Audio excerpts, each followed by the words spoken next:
అప్పుల బాధలు వెంటాడుతున్నాయా? అయితే 6 JVR వారి జాతిరత్నాలు ధరించండి.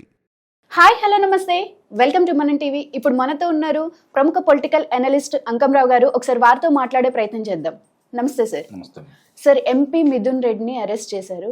సార్, ఆయనకి జైల్లో ఇచ్చే ఫెసిలిటీస్ చూస్తుంటే అసలు 5 స్టార్ హోటల్లో ఉన్నాడా లేకపోతే జైల్లో ఉన్నాడా అనే భావన ప్రజల్లో వచ్చేటట్టుంది. ఫ్యాన్ అంట, దోమతెర అంట, ఒక అసిస్టెంట్, అసలు ఇన్ని సౌకర్యాలు ఎందుకు సార్ ఆయనకి?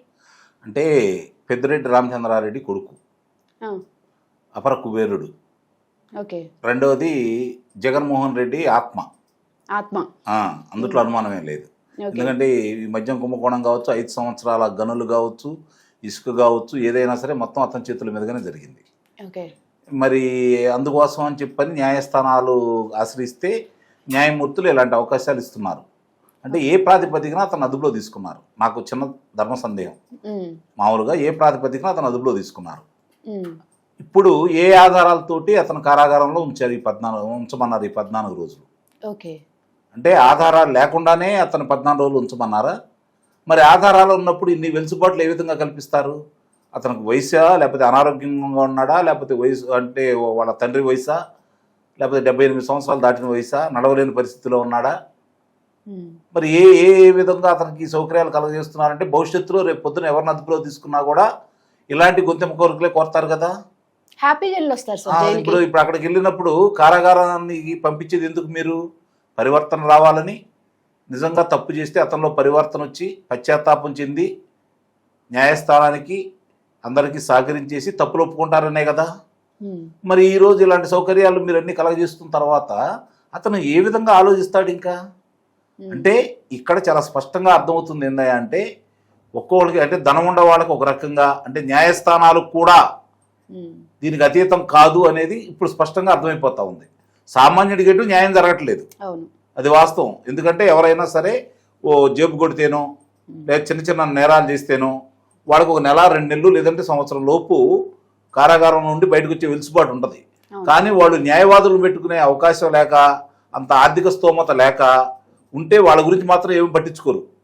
న్యాయస్థానాలు పట్టించుకోరు, న్యాయమూర్తులు పట్టించుకోరు, న్యాయవాదులు పట్టించుకోరు. సంవత్సరాలు 1 నెల రోజులు కారాగారం వాసం శిక్ష అనుభవించి బయటకు వచ్చే అవకాశాలు ఉండేవాళ్ళు కూడా సంవత్సరాలు కారాగారంలో మగ్గిపోతారు. మరి వాళ్ళకి మాత్రం ఎలాంటివి ఉండవు. వయసు పెద్దవాడు కూడా ఉంటారు దీంట్లో, వాళ్ళకి ఎలాంటి అవకాశాలు ఉండవు, ఎలాంటి సదుపాయాలు ఉండవు. మరి వీళ్ళకే ఎందుకు? పైపెచ్చు ఇతను ఎట్లా వచ్చాడు? రాజ్యాంగం 3 సార్లు లోక్సభ సభ్యుడు. లోక్సభ సభ్యుడు అయిన తర్వాత రాజ్యాంగం మీద ప్రమాణం చేస్తారు కదా.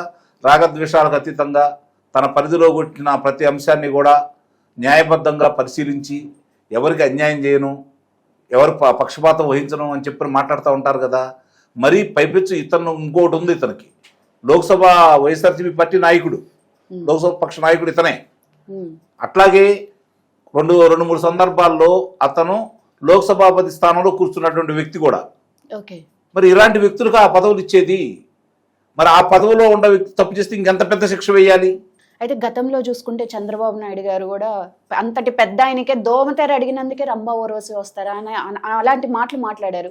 మరి ఇప్పుడు మిథున్ రెడ్డికి ఎందుకంటారు ఇలాగా? అదే ఇప్పటికి అర్థం కాని ప్రశ్న. ఇప్పుడు ప్రజలందరూ కూడా అదే అడుగుతున్నారు. అసలు ఎందుకు అతనికి అంత అవకాశాలు ఎందుకు కలపజేస్తున్నారు? మీరు అన్నట్టు ప్రారంభంలోనే 5 నక్షత్రాల పలహారశాలలో వెళ్ళి విశ్రాంతి తీసుకోవచ్చు కదా అతనికి. మరి ఇక్కడ నుంచి రాజమండ్రి పంపించడం ఎందుకు? మళ్ళీ రాజమండ్రి నుంచి మళ్ళీ ఇక్కడ తీసుకురావడం ఎందుకు? బందోబస్తు ఏర్పాటు చేయడం ఎందుకు? వాహనాలు, సిబ్బంది, ఎంత ఖర్చు అయింది రాష్ట్రానికి? ఎందుకు ఇక్కడే ఇచ్చుకుంటే అతనే చూసుకుంటాడు కదా, ఎందుకంటే ధనవంతుడే కదా. అంటే ఒక్కొక్కసారి మనం న్యాయమూర్తులు మాట్లాడేదానికో లేకపోతే న్యాయమూర్తులు చేసిన దానికో మాట్లాడకూడదు అని చెప్పని అంటూ ఉంటారు. కానీ ఇలాంటి ధర్మ సందేహాలు వస్తున్నాయి. అందుకే నేను ధర్మ సందేహాలు ఇవి అడుగుతున్నాను. నేను ధర్మ సందేహాలు ఇవి, దీన్ని తీర్చవలసిన బాధ్యత కూడా వాళ్ళకు ఉంది.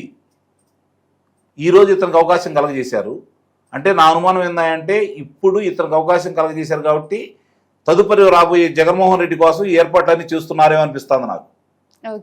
తదుపరి అతనే కదా ఉంది వరుస క్రమంలో. అంటే ఇతనికి అవకాశాలు ఇచ్చారు కాబట్టి రేపు పొద్దున జగన్మోహన్ రెడ్డికి ఇంతకంటే ఎక్కువ అవకాశాలు గతంలో ఇచ్చారు. 16 నెలలు కారాగారంలో ఉన్నప్పుడు ఇంతకంటే గొప్ప గొప్ప సౌకర్యాలు ఏర్పాటు చేశారు ఆ రోజు.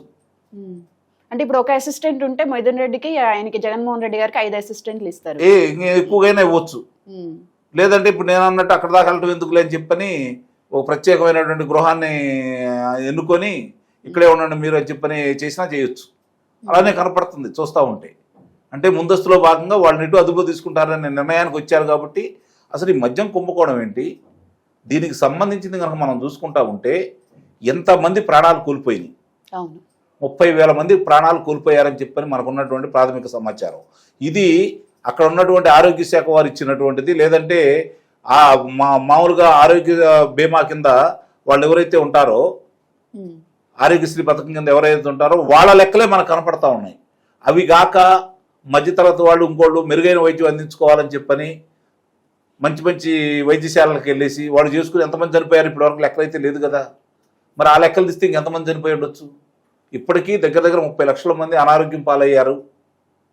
వాళ్ళ గుండెకి సంబంధించింది కావచ్చు, కాలేయానికి సంబంధించింది కావచ్చు, మూత్రపిండాలకు సంబంధించింది కావచ్చు, వ్యాధితోటి ఈ రోజుకి బాధపడతా ఉన్నారు. మరి వాళ్ళందరికీ వీళ్ళు దోచుకున్న ధనాన్ని, ఇంత ధనాన్ని దోచుకొని వాళ్ళు వాళ్ళ ఆరోగ్యాలను కూడా పణంగా పెట్టేసి, ఎందుకు పణంగా అంటే వాళ్ళకు సంబంధించిన సంస్థలకు మాత్రమే వాళ్ళు అనుమతులు ఇచ్చేసి, అవి కూడా దానికంటూ కొన్ని లెక్కలు నియమ నిబంధనలు ఉంటాయి. మద్యం తయారు చేసిన తర్వాత కొన్ని రోజులు అంటే కొన్ని నెలలు దాన్ని పక్కన పెట్టిన తర్వాత మాత్రమే అందజేయాలి బయటికి.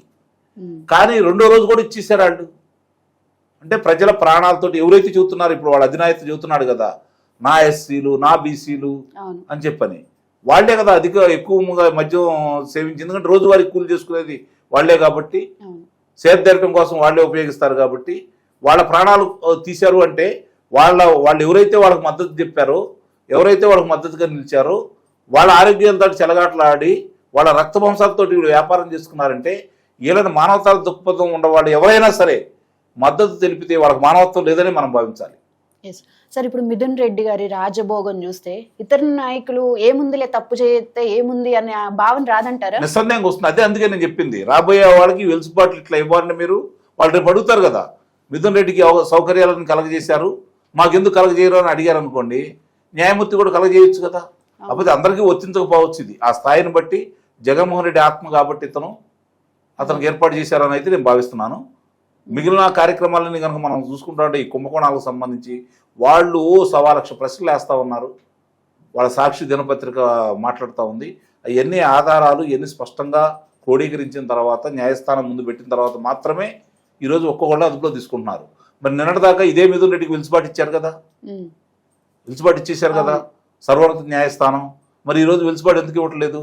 దానికి ఆధారాలన్నీ చూపించిన తర్వాత, బాబు నీ దగ్గర ఆధారాలన్నీ ఉన్నాయి, వాళ్ళ దగ్గర ప్రభుత్వం దగ్గర నువ్వు చేసిన తప్పని మాకు అనిపిస్తుంది కాబట్టి నువ్వు కింద న్యాయస్థానానికి వెళ్ళమని చెప్పారు కదా వాళ్ళు, రాష్ట్ర సర్వోన్నత న్యాయస్థానానికి. ఈరోజు ఆ న్యాయస్థానాలే చేతులు ఎత్తేసిన తర్వాత, వాళ్ళ దగ్గర ఆధారాలన్నీ స్పష్టంగా ఉన్న తర్వాత, ఇతను దోష అని చెప్పి కళ్ళ ముందు కనపడుతున్న తర్వాత, సరే శిక్షలు పడతాయా దోష నిర్దోష తీర్పు ఇచ్చినప్పుడు దాని గురించి మనం మాట్లాడుకుందాం. ఇన్ని ఆధారాలు కనపడిన తర్వాతే కదా అదుపులో తీసుకుంది. మళ్ళీ ఇన్ని ఆధారాలు మీ ముందుండి మీరు అదుపులో తీసుకోమని చెప్పిన తర్వాత అతనికి అలాంటి సౌకర్యాలు కలగజేస్తున్నారంటే ఏం మాట్లాడాలి? సరే, అయితే గతంలో అరెస్ట్ అయిన వాళ్ళు ఎవరికి ఇన్ని ఫ్లెక్సిబిలిటీస్ లేవు, కానీ ఎందుకు మిథున్ రెడ్డికి అంటే జగన్మోహన్ రెడ్డి గారి పేరు ఏమన్నా బయట పెడతాడని ఏమన్నా అలా అంటే సహకరిస్తున్నారు అనే దాన్ని న్యాయస్థానాలు ఏ విధంగా పరిగణ తీసుకున్నాయని నాకు ఇప్పటికీ ఆశ్చర్యంగా ఉంది. న్యాయస్థానాలు దీన్ని అంతగా పరిగణ తీసుకోవాల్సిన అవసరం ఏంటి, అవకాశాలు కలగజేయమని చెప్పని వాళ్ళకి పురమాయించడం ఏంటి అనేది నాకు ఇప్పటికీ అర్థం కాని విషయం. ఇప్పుడు జగన్మోహన్ రెడ్డి పేరు అతను ప్రస్తావిస్తాడని అయితే నేనైతే భావించను, కానీ ఆధారాలు ఉన్నాయి. ఇప్పుడు ధనాన్ని ఎక్కడ తీసుకెళ్లారు? 6 నేల మాళిగలు హైదరాబాదులో, 1 హాల్ మార్కు ఆయన ఇంటి పక్కన, మరి 7 దాకా విదేశాలు కూడా తరలి అని చెప్పని అంటున్నారు. కేసీరెడ్డి రాజశేఖర రెడ్డి దగ్గర ఇంత ఉన్నాయంటే ఇప్పుడు చాలా మంది ఏం మాట్లాడుకున్నారంటే 3,500 కోట్ల రూపాయల గురించి మాట్లాడుకున్నారు. అవి మద్యం తయారు చేసినటువంటి సంస్థల దగ్గర నుంచి వచ్చిన ముడుపులు మాత్రమే. గమనించుకోండి, అసలు కాదు ఇది, ముడుపులు మాత్రమే. వీళ్ళ సొంత మద్యం దుకాణాల నుంచి వచ్చిన ముడుపులు కూడా దాంట్లో ఇంకా కలవలేదు. 63% వాళ్లే తయారు చేశారు. 653 మద్యం దుకాణాల్లో లెక్కలు పత్రాలు లేకుండా వాళ్ళు అమ్మారు. ఇవన్నీ బయటికి రావాలి. ఇప్పుడు వచ్చింది మాత్రం నామ మాత్రమే. అది 1,00,000 కోట్లు కుంభకోణం ఉంటుందా, 50,000 కోట్లు కుంభకోణం ఉంటుందా అనేది మిగిలిన వెలుగు చూపిన అంశాల నుంచి బయటికి రావాలి. కాబట్టి వీటన్నిటికి కూడా సూత్రధారి, పాత్రధారి అన్నీ కూడా మిథున్ రెడ్డి, చెవిరెడ్డి భాస్కర్ రెడ్డి అనేది స్పష్టం. ఎస్, ఇప్పుడు మన జరుగుతున్న మన ముందున్న ఆధారాలను బట్టి మనం మాట్లాడుతున్నాం. రైట్. కళ్ళ ముందు కనపడుతున్నాయి వీళ్ళే అని చెప్పని. జగన్మోహన్ రెడ్డి అంతిమంగా అతని ఆధ్వర్యంలోనే జరిగింది కాబట్టి, ప్రభుత్వం నడిపింది కాబట్టి, ప్రభుత్వ ముఖ్యమంత్రి ఎవరు? అతనే కదా. అవును. కాబట్టి నిస్సందేహంగా దోష అతనే అవుతాడు. బయట వాళ్ళు ఎందుకు అవుతారు? ఒక పెద్ద రోజు 2 రోజులు కాదు, అవును. ఒక రోజు 2 రోజులు కాదు, అన్ని సంవత్సరాలు ఆ వ్యాపారం చేశారు అంటే నిస్సందేహంగా దాంట్లో మోసం జరిగిందంటే వాళ్ళే బాధ్యులు అవుతారు కదా. Yes. అదేమి తెలియనట్టు అమాయకంగా మాట్లాడినట్టు పసిపిల్లాడినట్టు వాళ్ళు ప్రశ్నలు వేస్తా ఉంటే వాళ్ళది ఎప్పుడు అంతే. కాబట్టి దాని గురించి మనం పట్టించుకోవాల్సిన పని అయితే లేదనైతే నేను భావిస్తున్నాను. రైట్. Thank you sir.